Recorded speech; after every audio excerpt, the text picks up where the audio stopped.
Kdor je mnenja, da so avtoceste namenjene zgolj motornim vozilom, se krepko moti. Mariborčani dokazujejo, da lahko avtocesto uporabljajo tudi pešci in kolesarji. Tako se sam podam z rolerji na nogah na nov, še neodprt odsek avtoceste med Slivnico in Pesnico. Še preden zapeljem na cestišče, srečam prva kolesarja. Peljala sva se tja do te galerije, do Malečnika, tam je pa zaprto in ne smeš več naprej, sva pa nazaj. Eni grejo celo iz Miklavža, pa tu dol se zapelje, potem po drugi strani grejo pa nazaj. Tam je tiste del, ko pridete iz Ljubljane, ko se zavijete do tistega križišča. Ja.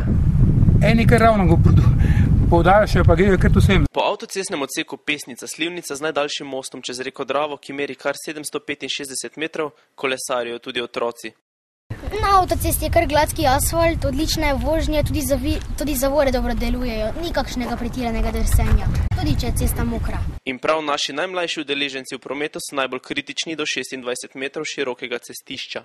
Jaz bi rekel na lestvici od 1 do 10, 8. Mogoče še zato kakšne stvari, recimo kakšne tiste manjše stvari za izpiliti. Avtocestni odsek Pesnica-Slivnica je sestavni del avtoceste smeri vzhod-zahod oziroma štajerskega kraka avtoceste A1. O povratku srečam družino na kolesih. Mi smo shod kaj je v smeri Ptuja, tam so ful kolesarji, tu pa je bolj praznik. Vendar pa na neodprtih avtocestnih odsekih ne najdemo zgolj pešcev, kolesarjev in rolerjev, ampak tudi motoriste, ki s tem kršijo zakon o cestnem prometu. Policaj važen smo, to nam se dobro, Ja? 200 jih je tvičal. Policist. Ja, in to tak vjuga, vsega nov sipaj se.